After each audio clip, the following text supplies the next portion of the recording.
పాదయాత్రలో హామీలతో ప్రజలకు అరచేతిలో స్వర్గం చూపించిన జగన్మోహన్ రెడ్డి అధికారంలోకి వచ్చాక ప్రజలకు నరకం చూపించాడని విశాఖ తూర్పు టీడీపీ సీనియర్ నేత ఉపకార్ చారిటబుల్ ట్రస్ట్ అధినేత సినీ నిర్మాత కంచర్ల అచ్యుతరావు విమర్శించారు.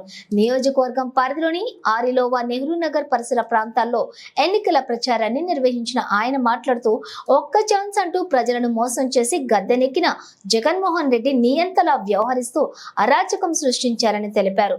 అప్పులు చేసి బటన్ నొక్కుతూ ఘనకార్యం చేస్తున్నట్టు బిల్డప్ ఇస్తున్న జగన్మోహన్ రెడ్డి ఆంధ్రప్రదేశ్ ప్రజల నెత్తిన 13 లక్షల కోట్ల అప్పుల భారాన్ని మోపారన్నారు.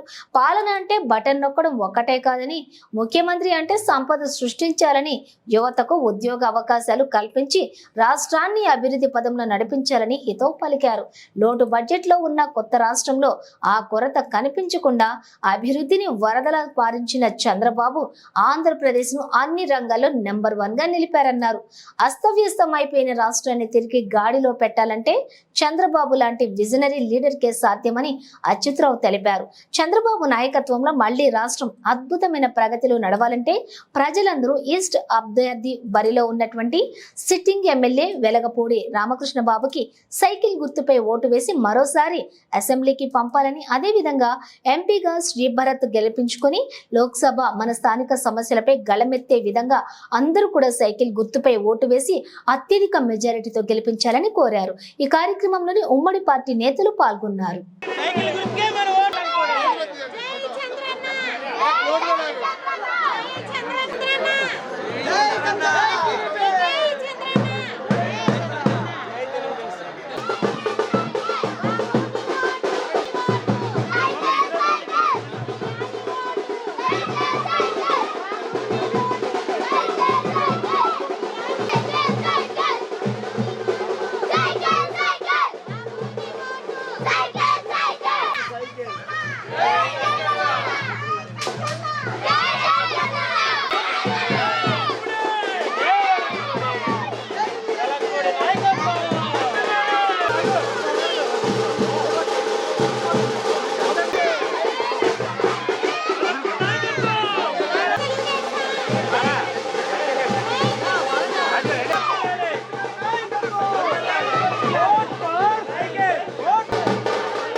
తెలుగుదేశం పార్టీ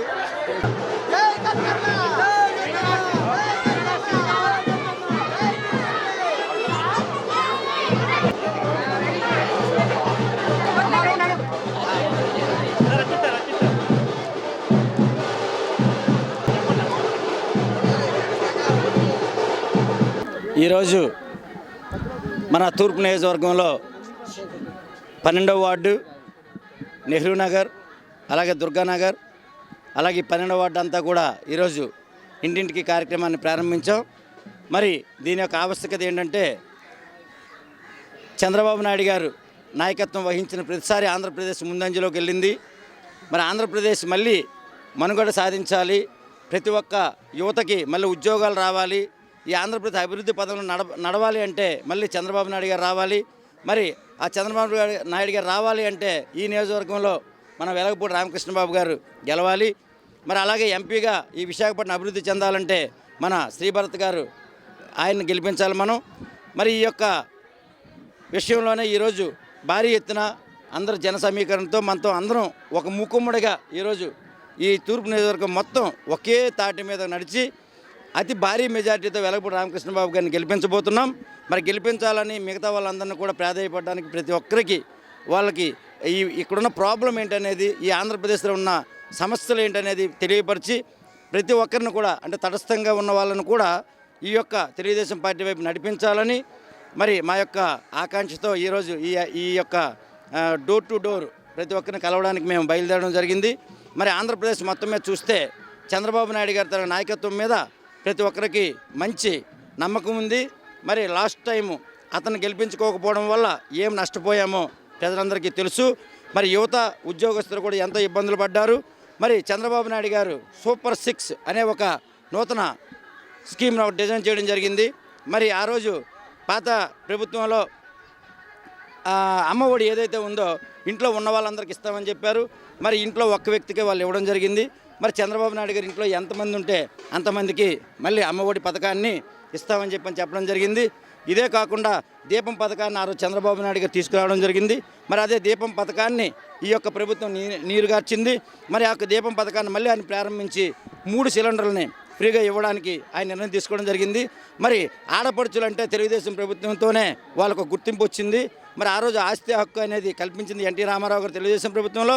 మరి చంద్రబాబు నాయుడు గారు వచ్చిన తర్వాత ఈరోజు డ్వాక్రా గ్రూపులు కానీ ఈరోజు ఆడవాళ్ళందరూ ఒక గ్రూపుగా ఉండి డెవలప్ అవుతున్నటువంటి కారణం తెలుగుదేశం ప్రభుత్వం.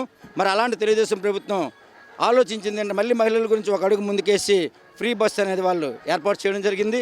మరి ఇది కాకుండా 15 సంవత్సరాల నుంచి 40 సంవత్సరాల మహిళలకు నెలకు 1500 రూపాయలు ఇవ్వడానికి, అలాగే ఎవరైతే వాలంటీర్లు ఉన్నారో వాళ్ళు ప్రభుత్వానికి కాదు ప్రజలకు పనిచేస్తే కనుక వాళ్ళకి 10,000 రూపాయలు నిరుద్యోగ వృత్తిని వాళ్ళకి శాలరీ ఇవ్వడం అనేది జరుగుతుందని చెప్పారు. మరి ఇదే కాకుండా నెలకి 4,000 రూపాయలు నిరుద్యోగ వృత్తిని కూడా ఇస్తామని చెప్పారు. ఎందుకంటే స్టూడెంట్స్ వాళ్ళు ఎగ్జామ్స్కి ప్రిపేర్ అవ్వాలన్నా, వాళ్ళు ఎక్కడికైనా బయటికి వెళ్ళి ఒక ఎగ్జామ్ రాయాలన్నా లేదా ఒక ఇంటర్వ్యూకి అటెండ్ అవ్వాలన్నా ఇంట్లో తల్లిదండ్రుల మీద ఆధారపడవలసిన పరిస్థితి ఏర్పడింది. మరి ఆ యొక్క ఉద్దేశం మీద ఆయన ఆలోచించి ఎవరిని రూపాయి అడగకుండా వాళ్ళ కాళ్ళ మీద వాళ్ళు వెళ్ళి ఇంటర్వ్యూస్ అవన్నీ చేసుకునేలా, జాబ్ని సంపాదించుకునేలా వాళ్ళ ఖర్చులకు నెలకు 4,000 రూపాయలు ఇస్తామని కూడా చెప్పడం జరిగింది. ఇలా ఎన్నో కార్యక్రమాలు, మొత్తం 75 కార్యక్రమాలని చంద్రబాబు నాయుడు గారు ప్రవేశపెట్టడం జరిగింది. ఇదే కాకుండా ముఖ్యంగా ఇంకోటి చెప్పాలి. ఈరోజు నిరుపేదలు కడుపు నిండా అన్నం తినేవారు 5 years బ్యాక్ వరకు కూడా. ఎలా అంటే అన్నా క్యాంటీన్ అని చెప్పి తీసుకొచ్చి 5 రూపాయలకి భోజనం పెట్టారు. ఉదయం టిఫిన్ 5 రూపాయలు, మధ్యాహ్నం భోజనం 5 రూపాయలు, రాత్రి భోజనం కూడా 5 రూపాయలకి పెట్టడం జరిగింది. మరి అలాంటి అద్భుతమైన పథకాన్ని, నిరుపేదలకి అతి చేరువగా ఉన్న పథకాన్ని, అంటే కడుపు నింపుకోవడానికి ఎన్నో పనులు చేస్తే మనం గవర్నమెంట్ ద్వారా 5 రూపాయలకే కడుపు నింపే కార్యక్రమాన్ని ఆ రోజు చంద్రబాబు నాయుడు గారు ఎంతో ఆలోచించి ప్రవేశపెడితే ఈ గవర్నమెంట్ వచ్చి దాన్ని తీసేయడం జరిగింది. మళ్ళీ అన్నా క్యాంటీన్ని పునరుద్ధరించాలని చంద్రబాబు నాయుడు గారు దాన్ని మళ్ళీ రీస్టార్ట్ చేయడం అనేది జరుగుతుంది. ఇదే కాకుండా చెత్త మీద కూడా పన్ను వేశారు.